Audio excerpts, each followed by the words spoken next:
Okay, welcome ladies and gentlemen to the second post-match press conference with the South African team. On my right I have head coach Jacques Nienaber and captain Kolisi. Hands up in the air nice and quick if you can. First question please. Okay, gentlemen over here. Hi Jacques. Your hand up. Yeah, you can see it. that's me. Hi Jacques, congratulations for the win. Simon Walser, Midi Olympic. Once again, the bomb squad worked really well, and some players appear to have been better performers than the starters. Are you considering changing your starting team, because these guys from the bomb squad are always having a huge impact on the game? Yeah, like I've mentioned before, in terms of our team selection. Sometimes when we select a team and it's a 7-1, there's a big thing about the bench, or 5-3. It might be a 8-0 next week, or 4-4, or 6-2. But the main thing, it's a squad of 23 players, and everybody's got a role and a responsibility. So the fact that the bomb squad or the guys off the bench come onto the field is because the guys who started laid the foundation, you know. So. I think that's that sometimes people miss. They see the performance of the guys coming on, but you don't know how much the starters took out of the team that they play against. So, no, it is 100% something that we discuss with the players, and they understand how it works. It's not, we don't have an A and a B side, or it's not, the bench is not sometimes we will start with a guy like Ox, and then Kolisi is on the bench. So we don't operate like that. Gentleman on the right, the back. Hi, Jacques. Just a question. 1 point victory against France, 1 point victory against England today. Was there a moment during the match that you were perceiving maybe this match slipping away, or there was always confidence and trust in what the guys were doing on the pitch? Thank you. Yeah, I think, yes, I must start with probably paying a lot of credit to England. I thought they were outstanding on the night. They had a very good tactical plan, and they really put us under a lot of pressure. And it's something that we will have to go and have a look at, and we will have to improve in terms of that. For if New Zealand decides to maybe use the same tactic. But it took us some time to get to grip with it, and but yes, I think that's probably the strength of this team, is that they find a way to even if we don't play well, even if our things aren't going our way, they find a way to get a result, you know. And it took them probably 70 minutes to get into a position to get a foothold in the game. But the one thing they just refused to give up, and they fought to the end. So very, very proud of that. Gentleman on the left, up at the back. Thank you. Anes Takurirenji from Kao Sports in Uganda. Captain Sia.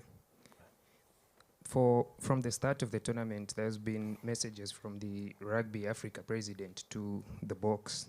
Not sure if you've been receiving them, but he's been showing support that Africa stands with you and wishes you all the best in the tournament. You've now qualified for the final. Have you been feeling the support of South Africa and the rest of the continent through your stay in France? Yes, definitely. We've definitely been feeling the support. We've been seeing the support. On our hotel, we have a video where, you know, where it's one of our sponsors gave us a screen so we can see the support, what's happening back at home. And we know the whole continent is honestly behind us. You know, some of the videos where people just sit and talk about how they feel and what it's doing for them. And I don't think there's any country in the world where people that don't have DSTV will go to a mall and all sit together, and people keep the mall open and they sit there and they watch us play, you know, from people from different walks of life. And I think that is exactly what's fueling the team. And yeah, it's special because we know we're not only representing South Africa but the whole continent in general. And if we do become successful, the whole of Africa does win. So we do see the support and we do appreciate it. Gentleman on the right, over here. Hi, Jacques and Sia. Antoine Talieu from Eurosport. The game was not very nice to see, and South Africa was not as good as 1 week ago. Do you consider this victory as a little miracle?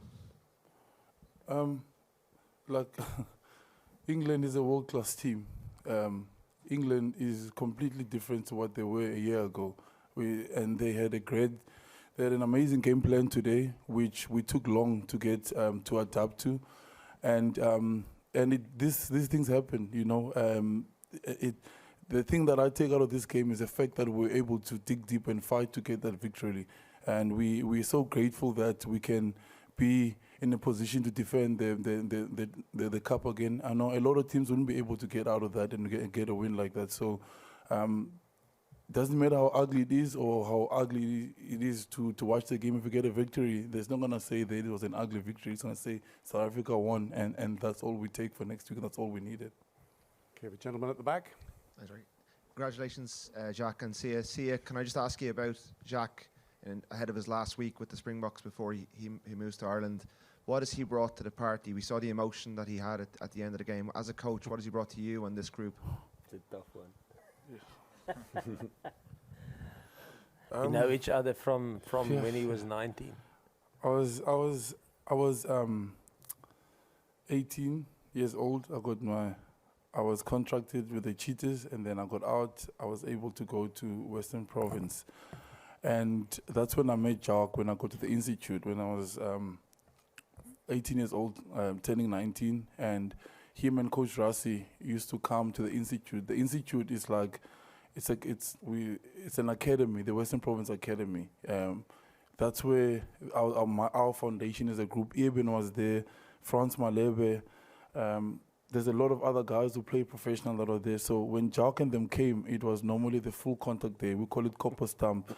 You had to show who you are. And I remember every time they came, it was intense. And I got to know him then already. And then as I went on, he became my senior coach. And one thing that I love about him is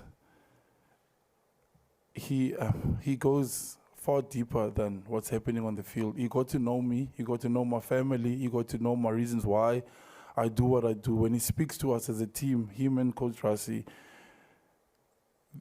they don't encourage us about tackle hard and all of that. We all know what that is. He goes on who am I playing for, what's driving us, and he knows my family, he knows my kids, he knows them by name, and he asks me how am I doing as a person, and that is why I can go and give everything for him on the field, because he cares about the person, he cares about Sia, the Sia from the township. He tries and brings him out of me every time I play, and for the teams, and especially in big moments, and he sits and he talks about each and every single player. Our journey, it's so special to be known as a person, not just as an object or just as a rugby player. And that's what he brings to this team.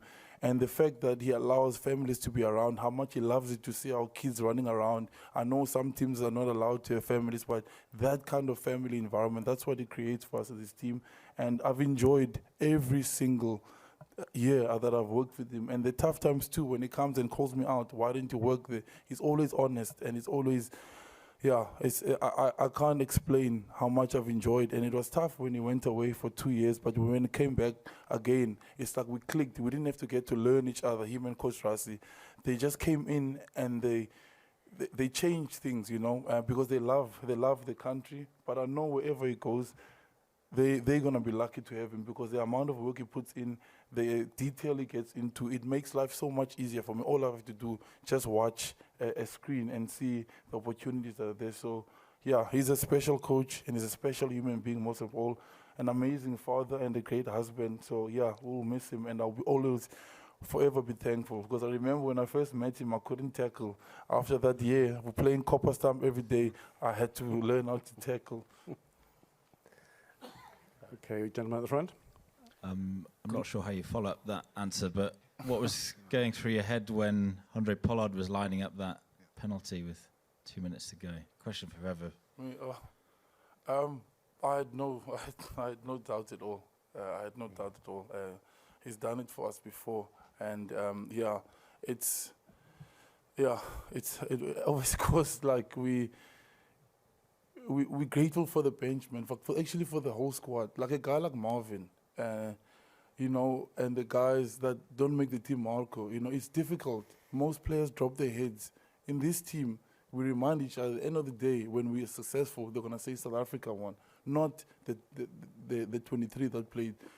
The picture that Marvin shows us each and every single week, you know, Marco, he works on what the other guys are doing. Those things make it all work for us. And the guys that, like we said earlier, that don't start, you know, they know when they come on, the opportunity is there. And we all have different roles in this team, and we respect that. So for us to get that scrum, for Oxy, you know, and Vincent and Bongi, Bongi has been amazing. I told him today, he's just grown since we lost Malcolm. His chest has just gone up and he's taken the position. He's been amazing. So this whole squad in general, the medical team has been amazing. The coaching staff, they prepared already for the next game, you know. And so, yeah, when Paulie took that kick, it was just relief, and also it gave us a lot of courage, because that lets us know that we can do it. We can fight no matter how tough it is. And Jacques, can you just... We move on. Next question, please. Congrats, Sia and Jacques. Sia, just one for you. Just a word on Ox scrumming, and Jacques, what was better for you? Pollard's line kick before RG's try, or his penalty kick? Ox and the guys behind him have been special, you know, and we take pride in our scrums. It took a while, and I think the guys that started, we grinded as hard as we could, you know, and that's an important thing. We try and lay the foundation, and sometimes it's difficult. England was never going to lay down and let us go over them. And the guys that came on, they really took it to another level, like they did last week. To Oxy, Vinci, and Bongi, who went 80 again, it was really special, and obviously the guys behind him. Yeah, in terms of the kicks of Andre, I think both, Hendrik, because I think if we struggled to get a foothold in the game and to get things going, and we needed, almost like in the 2019 World Cup quarterfinal, semi-final, you need a 60-meter maul, you need something special to break the game open, and I think that touch kick that set us up for the try.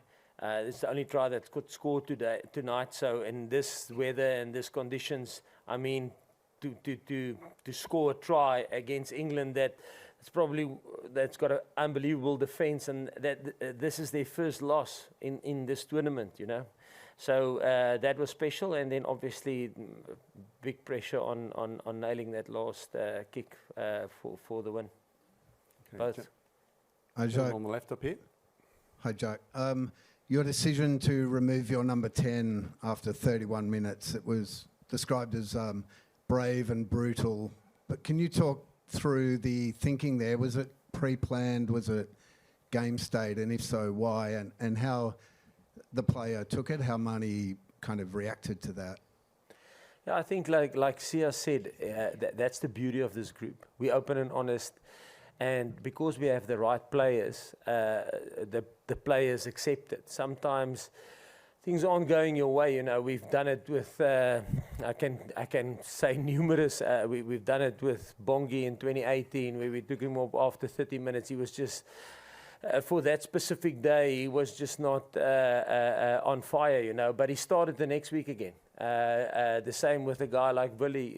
We've took him off early because things didn't go his way, and the main thing is everything is for the team, you know, and they understand that, and that's the beauty of the squad. You know, you open and honest, and the players take it on the chin, and it doesn't mean that he won't start next week. You know, it's just unfortunately sometimes it's like that. You know, I thought.